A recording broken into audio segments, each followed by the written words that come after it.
안녕하세요, 상대입니다.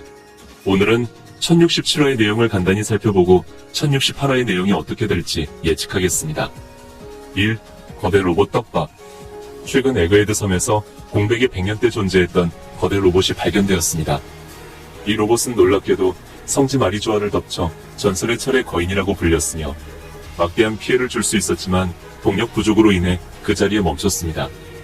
그 뒤 세계 정부는 거대 로봇을 완전히 없애라고 합니다. 하지만 과학자들은 거대 로봇의 과학력에 감탄해 지시대로 폐기하지 않고 에그헤드 섬에 숨겼습니다. 베가펑크에 의하면 베가포스1도 거대 로봇을 본따 만든 기계병기고 자신의 과학력으로 재현하지 못한 부분이 있다는데, 현재 베가펑크는 화력 에너지를 써 계단을 움직이게 하고 광학 에너지로 홀로그램을 만들거나 광학 글러브를 만드는 등 높은 수준의 기술력을 가졌습니다. 그럼에도 불구하고 900년 전의 기술을 재현하지 못하다니 고대의 기술력이 엄청나네요. 베가펑크가 재현하지 못한 건 정확히 동력이었습니다. 이 동력은 과거에 존재했으며 지금 세계도 놀랄만한 엄청난 힘이라고 합니다. 현재까지 이 힘이 뭔지 밝혀지지 않았습니다. 그리고 해외 팬들은 이 힘에 대해서 재밌는 추측들을 했습니다. 프랑키의 연료는 아시다시피 콜라입니다. 콜라는 프랑키뿐만 아니라 써니오의 특수 기능을 쓸 때도 연료로 사용됩니다. 그래서 고대 로봇도 콜라와 같은 어떤 액체 연료를 썼다고 추측합니다. 가장 많이 거론되는 액체는 빙크스의 술로, 빙크스의 술이 고대 왕국에 존재했던 술이고 이 술을 이용해 고대 로봇을 가동했다는 추측입니다. 그리고 다른 팬은 고대 로봇을 가동하는 원료로 사라지지 않는 불을 언급했습니다. 1065화에서 릴리스는 에그헤드 섬의 동력이 불이고 불은 모든 에너지로 변환할 수 있다며 무엇을 불태울 것인지를 연구했다고 합니다. 그러면서 사라지지 않는 불이 이 세상에 있다면 태양을 만들 수 있을 거라고 했는데, 공백의 100년 때 사라지지 않는 불을 만들어 이 불로 고대 로봇을 가동했다는 추측이 있습니다. 그래서 일부 팬들은 이글이글 열매를 원료로 삼아 꺼지지 않는 불을 만들었다는 추측을 합니다. 또 한편으로는 사라지지 않는 불이 태양신 니카의 불이라고 추측해 로봇에게 에너지를 공급하는 동력원이 태양신 니카 힘을 가진 조이보이라는 추측이 있습니다. 만약 이 가설이 맞다면 루피가 태양신 니카의 힘을 써 고대 로봇을 조종할 수 있다는 건데, 태양신 니카나 거대 로봇이나 공백의 100년과 관련이 있기 때문에 뭔가 연관이 있을 법합니다. 과연 거대 로봇을 움직하게 하는 특수한 동력은 뭘까요? 2. 쿠마의 돌발 행동. 현재 유어프만 왕국에 있는 쿠마는 수리를 받던 도중 갑자기 일어섰습니다. 이에 동료들은 해군에게 컨트롤 당하는 거냐고 의혹을 제기했고, 드래곤과 이왕코브도 쿠마의 돌발 행동에 당황했습니다. 쿠마가 현재 향하는 곳으로 가장 확률이 높은 곳은 베가펑크가 있는 에그헤드입니다. 앞서 샤카는 CP0가 에그헤드에 진입하자 이들의 입항을 거부하며 연격 준비를 했습니다. 또 베가펑크는 루피에게 자신을 에그헤드에서 탈출시켜달라고 해 어떻게 보면 비상사태입니다. 그래서 쿠마뿐만 아니라 베가펑크의 손을 거쳐간 모든 인조인간들이 전투태세를 취할 수 있습니다. 일각에서는 쿠마가 현재 만신창이지만 베가펑크가 미리 두뇌두뇌 열매를 활용해 쿠마의 뇌를 따로 보관하고 해군이나 정부의 눈을 피해 쿠마에게 뇌를 넣은 뒤 다시 원래대로 돌려놓는 계획을 세웠다고 봅니다. 그런데 베가펑크가 위험해지자 쿠마가 두뇌를 찾기 위해 에그헤드에 간다는 추측이 있습니다. 만약 이 가설이 맞다면 쿠마가 이성을 찾고 형량군과 연합하는 그림이 나오겠네요. 그런데 또 다른 팬은 쿠마가 갑작스럽게 일어나 행동하는 것이 거대 로봇과 비슷하다고 봅니다. 즉 쿠마가 가는 곳이 레드라인이고 레드라인을 올라 마리조아를 공격한다고 추측하는데, 제법 흥미로운 추측이지만 쿠마와 거대 로봇과의 관련성이 크게 안 보여 이 추측은 틀렸다고 봅니다. 여기까지 원피스 1068화를 간단히 예측했는데, 아쉽게도 이번 주는 휴재지만 베가펑크와 CP0의 싸움, 쿠마의 행보 등을 알 수 있어 기대가 됩니다. 특히 CP0와 밀짚모자 일당이 다시 맞붙을 가능성이 높아 많은 사람들이 기대하고 있습니다. 밸런스 상으로 봤을 때 루피가 루치를 상대하지 않고 상대나 징베가 상대하는 게 맞다고 봅니다. 개인적으로는 루피가 니카의 힘을 바로써 CP0 전원을 순식간에 털면 좋겠네요. 아무튼 이번 리뷰는 여기까지며 앞으로 어떻게 스토리가 흘러갈까요? 댓글로 의견 남겨주시면 고맙겠습니다.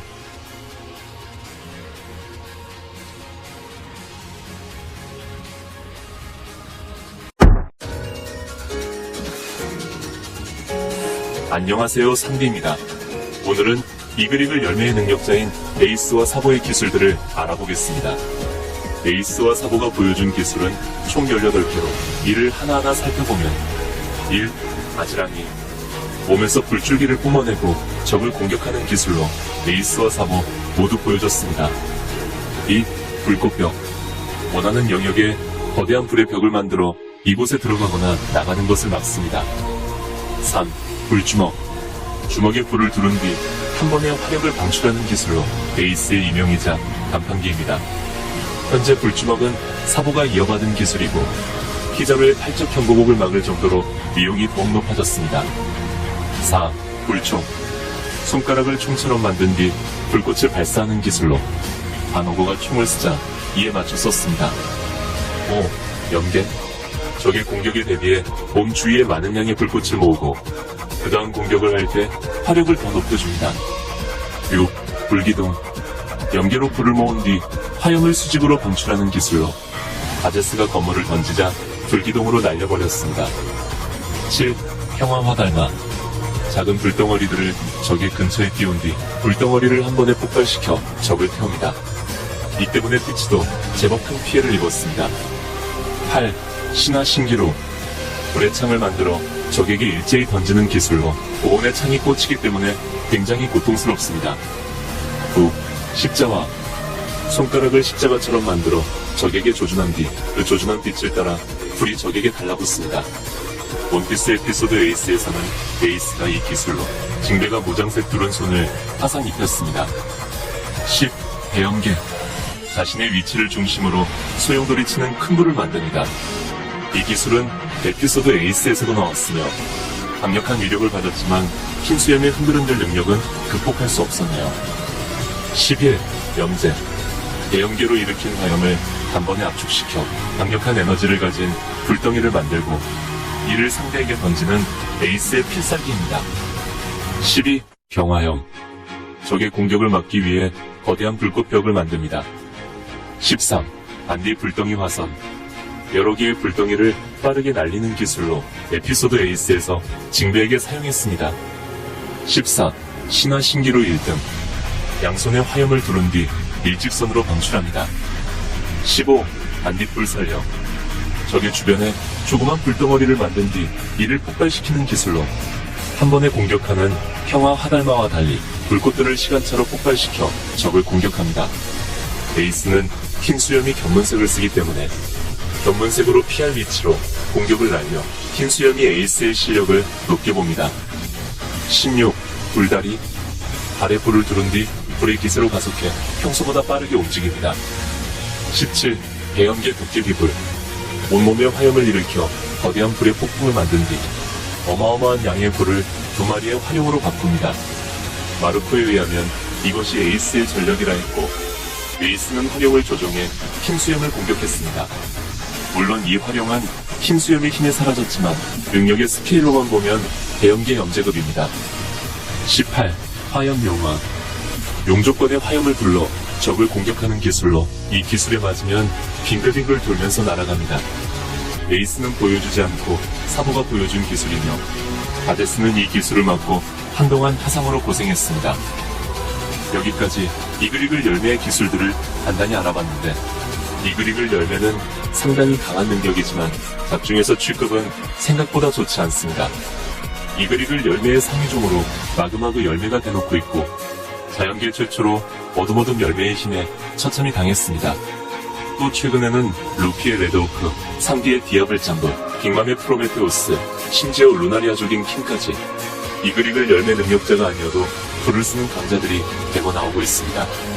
하지만 최종장에서 사보가 더욱 강해져 이글이글 열매의 힘을 제대로 보여줬으면 좋겠고 에이스가 꺾지 못한 아카이누를 상성을 뒤집고 이겨 반드시 서력하면 좋겠습니다.